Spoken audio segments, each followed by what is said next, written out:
I am delighted to welcome everyone, both old and new subscribers, to Tim Tunes. Thank you for your continuous support. You have always been a great encouragement to us by watching till end, sharing, liking and commenting on our videos. We are not taking this for granted. Thank you. In this video, we shall show you the very reason why some devoted and good Christian sisters will still remain single, even though their desire is to get married. Try watch till end. Kindly subscribe if you are yet to, share, like and also drop your commitment. God bless you. I'm really excited for tonight. After today's meeting at the church, David and I are going out. He's got something special planned. That's so nice, Miriam. You two make a great couple. So, Rachel, what's going on with Mark? He's been asking you out for months, right? Yeah. He has. But I'm just not sure I'm ready. I've been hurt before, and every time he brings it up, all those memories come back. It's like I'm not healed yet. I understand. The Bible says, He heals the brokenhearted and binds up their wounds, Psalm 147:3. Healing takes time, and maybe God is using this time to work in your heart. I know. I'm just scared. What if I can't trust again? I think it's okay to wait until you're really ready, Rachel. You don't have to rush just because someone else is interested. Alright, everyone. We're just a month out from the big outreach, so let's go over some final details. Our budget is tight, and we still need to cover transportation, supplies, and a few last-minute materials. I'd be happy to pitch in more. I want to help support this mission however I can. I can help a bit, too. I believe God will provide, even though it feels a little overwhelming. That's great. Thank you all for your support. We are making significant progress. Hey, Lisa. I just wanted to say, I'm impressed by how committed you are to this outreach. You're always the first to step up. Thanks, Scott. I feel like it's my way of giving back, you know. Yeah, I get that. By the way, I heard a little of what Mike said. That can't be easy. It hasn't been. But, to be honest, it's not just about that. I mean, when it comes to guys, I have set some standards for myself. Oh really? What kind of standards? Well, he has to be strong in his faith, of course. Someone who's dedicated, spiritually matured, financial stable but also understanding, reliable. And, you know, someone who's got his life together. That's fair. So, no room for any surprises or, say, work in progress? I guess I'm just looking for someone who's, well, already the person God has shaped him to be. I don't want to settle. I respect that. You know, sometimes the best things come when we least expect them, and at times they don't look it. Well, as for me, it is to look it. Thank you so much, David, for coming to fix this computer. It's working perfectly now. Oh, that's nothing. You really didn't have to do this for free. Of course, Miriam. I'm happy to help. You've been there for me, so it's the least I can do. I will take my leave now. So, Miriam, looks like David is quite the helper today. Yeah, he's always so kind. He's a good friend. A good friend, you say? Are you sure that's all he is to you? Well, we've been spending more time together lately. I think we're more than friends. I mean, we've talked about the future a few times, and I really see him as someone special. So, are you two? Like, officially in a relationship now? Yes, I think so. Though he has not proposed to me. But I can feel it. He will. I see.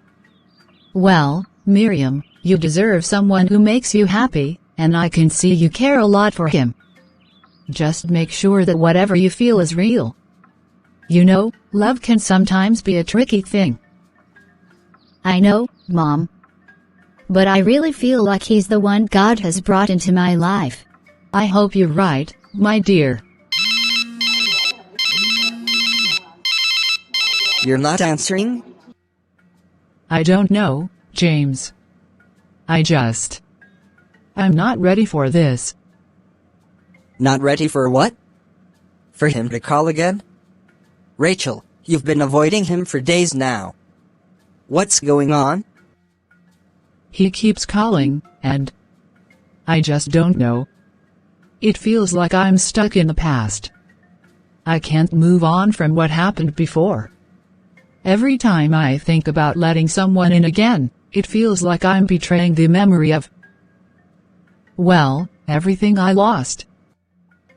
How long are you going to hold to the past? It's already 18 months since you had the breakup. You have to give yourself permission to move forward. Mark has been patient with you for 6 months now. He's a good guy.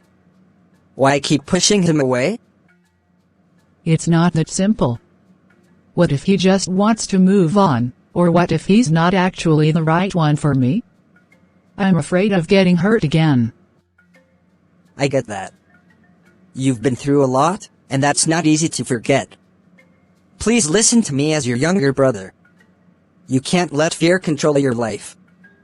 Do not remember the former things, nor consider the things of old. Behold, I will do a new thing, Isaiah 43, 18-19.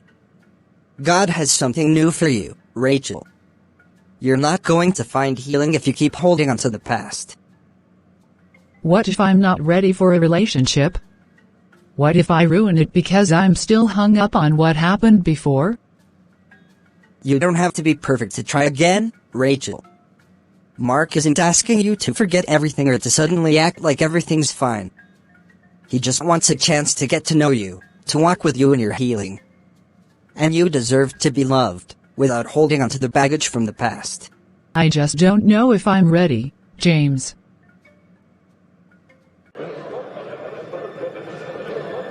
Scott. We did it, man. The outreach was a success. God really moved today, didn't he? Absolutely. I think it's one of the best we've had in a while. The turnout was amazing, and the impact we made was huge. It feels good to be part of something so meaningful. Yeah, everyone really came together. Speaking of which, have you seen Lisa? She really stepped up today. I'm telling you, she was everywhere, helping with logistics, talking to the youth, even praying with some people. Her dedication was incredible. Yeah, I noticed that. Lisa really is something else. She has such a heart for the work, you can see it in everything she does. Sounds like you're a little impressed. Yeah, I guess I am. But it's more than that. I've always admired her dedication and the way she leads. It's hard not to notice. You're not alone there, Scott. But hey, you've been spending a lot of time with her lately, right? I mean, I've seen you two talking more after the meetings and events. That's got to count for something. Yeah, we've been talking. But there's something I need to tell you, Mike. I'm not sure I'm qualified to approach her for something more, you know, like courtship. What do you mean? You're a good guy, Scott. You've got a lot going for you. Why would you feel unqualified?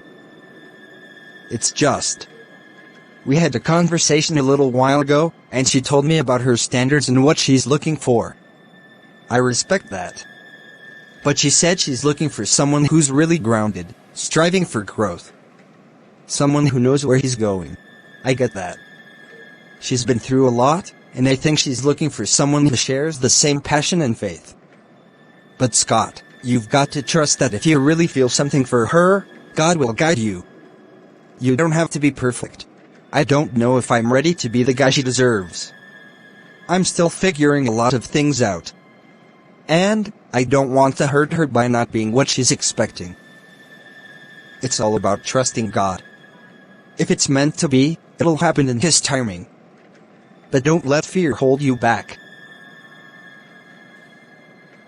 Maybe you're right. I'll talk to her. When the time's right.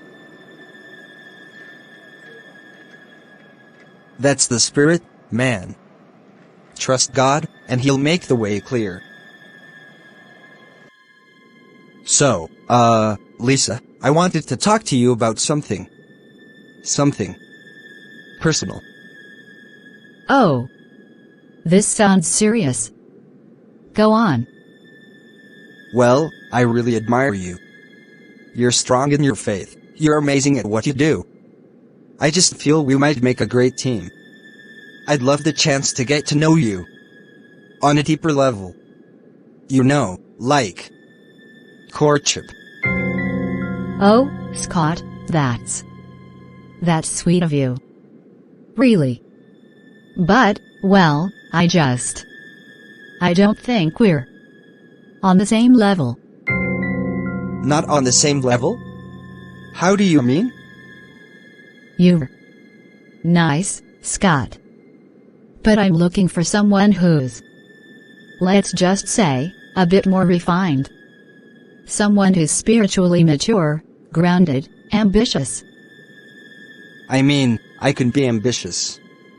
Just last week I volunteered to paint the entire youth center wall. By myself. Scott, that's commendable, really. But I need someone with a bit more depth, you know. Depth? I read the whole book of Proverbs last month. Twice. Oh, Scott. I think you're proving my point. I'm sure there's a girl out there who'll appreciate, well, everything you have to offer. But it's just not me. Alright. I get it. Too bad though, Lisa. Think of all the Proverbs references we could have shared. You're too much, Scott. Scott. Really? How could he even think to ask me for courtship? Does he even know his class? I mean, the guy barely chipped in for the outreach. While everyone was contributing, he brought, what, a few water bottles. And then had the nerve to say he was supporting the mission. Supporting the mission. With water bottles. Does he even realize that a man needs to have a stable foundation to start anything serious? I can't imagine having to worry about basic things, wondering if he can manage his own finances, let alone ours. And it's not just about money. It's about having a vision, direction, and knowing what it takes to support a future. I mean, sure, Scott's nice. But nice doesn't pay the bills or build a stable home. Maybe someday he'll get there. But for now, he has a long way to go. Maybe he should focus on building himself up before thinking he's ready for someone like me. Anyway, God bless him. At least he's got courage. But he's definitely not the one for me. Hey, David. It's nice to hear from you. Hey, Rachel. How are you? I'm good, just relaxing. What about you? I'm good too. Actually, there's something I want to tell you. Oh. Sounds serious. It is. Well, it's important to me. I've been waiting for the right time. You're really building up the suspense here, David. What's going on? I know. But I'd rather talk to you in person. Can we meet up soon? I'd really like to tell you face to face. See you tomorrow. Okay. Mom. Mom. Guess who just called? Let me guess. David. Yes. And he said he has something important to tell me. He wants to meet up tomorrow, and I just know it's finally happening. He's going to propose, Mom. I told you he would. Well, that sounds exciting, sweetheart. But how are you so sure he's going to propose? Come on, Mom. Why else would he want to meet face to face for something important? He sounded so serious about it. I've had this feeling, and I just know it's true this time. I'm happy to see you so excited, Rachel, but just keep your heart steady, all right? Let's see what he has to say tomorrow. Sometimes, things aren't always what we expect. I know. But I really believe this is it. He's been waiting to tell me, and now he finally is.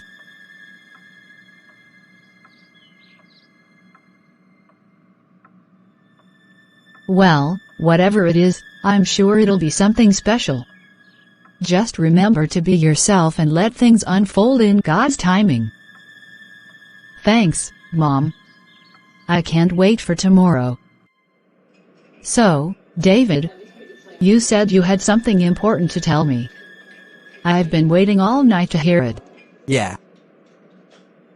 I'm glad we could meet, Rachel. This really means a lot to me, and I wanted you to be one of the first people to know. Well, I'm all ears. Go on, tell me. Rachel, I proposed to Miriam last week. And she said yes. We're engaged, and we've even set a date for the wedding. Wait. What? You proposed to Miriam? Yes. She's the one, Rachel. I'm so grateful, and I couldn't be happier. Since you're such a close friend, I wanted to make sure you heard it from me first. But I thought you and I... Rachel. What? You are like a sister to me. We've always been close, like family, brother and sister, you know? I never saw us as anything more than friends. I've always appreciated you being there for me. I never had any intentions of pursuing a relationship with you.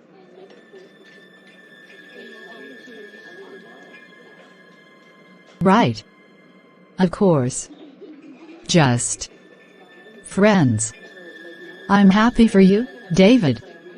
Really. I just didn't expect this.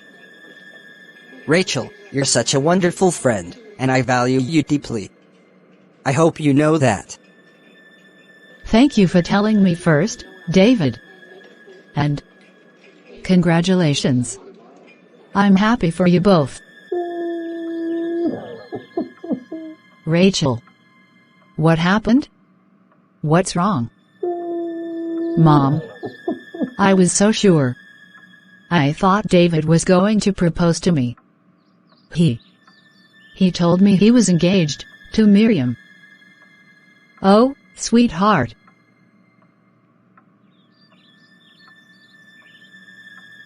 I'm so sorry.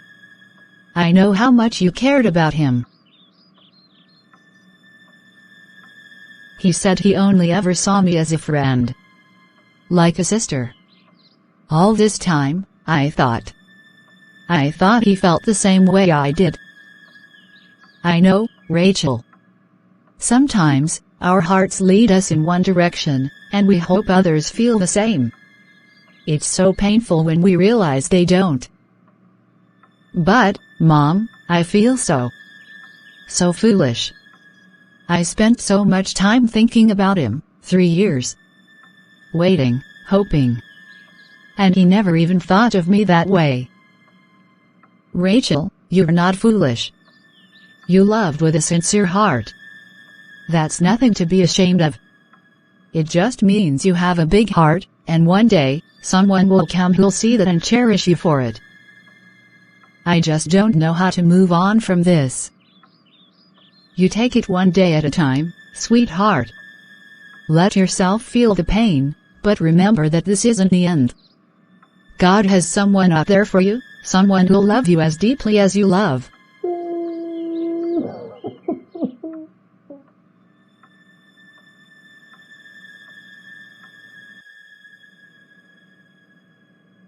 Good morning, church. I have a special announcement for you today. Next weekend, we'll be hosting a marriage and courtship seminar right here at the church. That's right. This seminar is open to everyone, married couples, those in courtship, and even those who are single and preparing their hearts for the future. It's a wonderful opportunity to gain wisdom and encouragement for building strong, godly relationships. Wow. Lisa, that will be great. We're also thrilled because this event will bring together some of our brethren who've been away for a while. So, not only will you receive powerful teachings and insights, but you'll also get to reconnect with old friends and family who've traveled from afar. Please join me in welcoming our first speaker, Brother Samuel Dixon. Thank you so much, Pastor Michael, and thank you to each one of you for being here today. I want to talk about two things that often create barriers in our relationships, causing delays in marital settlement. These are challenges that many people face, but they're rarely talked about openly. 1. Unrequited love. 2. The pitfalls of high expectations and idealism. Unrequited love. This is when we find ourselves deeply invested in someone who, for whatever reason, doesn't feel the same way about us. It can be a painful experience. Sometimes we feel like we're waiting for a sign, or hoping that our feelings will be returned, if we just hold on long enough. Some people find themselves suffering deeply from unrequited feelings simply because they overlooked an essential aspect of any healthy relationship: definition. Every relationship needs to be clearly defined. If someone's intentions aren't clear, if there's silence or ambiguity, we need to be bold enough to ask the hard questions. Where do you see us going? How do you view our relationship? Don't let silence breed assumptions. It's better to know sooner than later. Proverbs 27:6 says, "Faithful are the wounds of a friend." Sometimes, having those defining conversations may feel uncomfortable or even painful, but clarity is a gift that protects us from deeper heartache down the road. Remember, no matter how much we feel, it's essential to understand where we truly stand. So, if you find yourself unsure about someone's intentions, seek clarity. Trust that the Lord will give you strength, and always remember that a relationship built on mutual understanding and honesty is one worth pursuing. Now, let's talk about high expectations, idealism, and belittling small beginnings. Many people go into relationships with a picture-perfect idea of what their future spouse should be: spiritually strong, financially established, flawless in every way. And while it's natural to have standards, sometimes these ideals can blind us to the real person in front of us, especially if we dismiss someone because they don't meet our checklist right away. Ecclesiastes 7:8 says, "The end of a matter is better than its beginning, and patience is better than pride." We must remember that relationships grow and develop over time. No one starts out perfect. Just because someone may not have it all together now doesn't mean they won't grow into a strong and faithful partner. Belittling small beginnings can prevent us from recognizing the potential in others, and even the work God might be doing in us through them. So, as we move forward in this seminar, let's consider the posture of our hearts. Are we truly open to the person God has for us, Or are we stuck on an ideal that might not align with His plan? And if we're caught up in unrequited love, are we willing to let go and trust God to bring someone who genuinely cherishes us? My prayer is that each of us leaves here today with a renewed understanding of how to love and be loved in a way that honors God and brings us true joy, in Jesus Christ's name. Amen. Thank you. Please join me in welcoming our second speaker, Sister Grace Okafor. Thank you again for the warm welcome. Today, I'd like to touch on a topic that's close to many hearts: past emotional wounds and their impact on courtship. We've all been hurt at some point. Sometimes, past relationships leave scars, disappointments, betrayals, misunderstandings, that can make us hesitant to trust, to open up, or even to pursue another relationship. But, as children of God, we must remember that healing and renewal are central to our faith. Isaiah 43:18-19 tells us, "Forget the former things. Do not dwell on the past. See, I am doing a new thing." God wants to do a new thing in our lives, but that requires us to let go of what is holding us back. Past wounds, if left unhealed, can create barriers in new relationships. They can cloud our judgment, cause us to misinterpret actions, or lead us to expect the worst. But when we lay these hurts at the feet of Christ, He brings us healing, peace, and freedom. Some of you may be waiting to enter a new courtship but feel weighed down by old fears or doubts. I encourage you to let go of these past hurts. Don't let an old wound rob you of a new blessing. God has the power to redeem and restore, but we must be willing to surrender our pain and trust in His process. So as we prepare ourselves for healthy, God-centered relationships, let's allow Him to heal us. Courtship is a new chapter, a fresh beginning. Let's not carry yesterday's burdens into today's blessings. Instead, let's enter courtship with hearts that are open, willing, and ready to love again.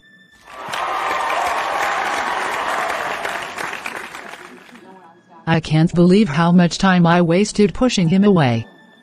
I was so afraid of getting hurt again, that I couldn't let myself see Mark for who he really was. I really thought he'd wait forever. I know what you mean, Rachel. I spent years thinking I had to be everything David wanted just to be noticed.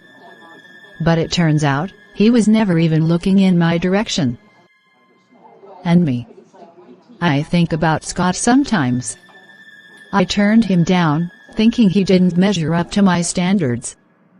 I thought he wasn't financially stable enough, and I couldn't see past that. Speaking of Scott, did you know he was at the seminar today? Yeah, I saw him. And he looked amazing. Honestly, he's beyond what I ever expected back then. He's grown in so many ways I never even considered. That's true.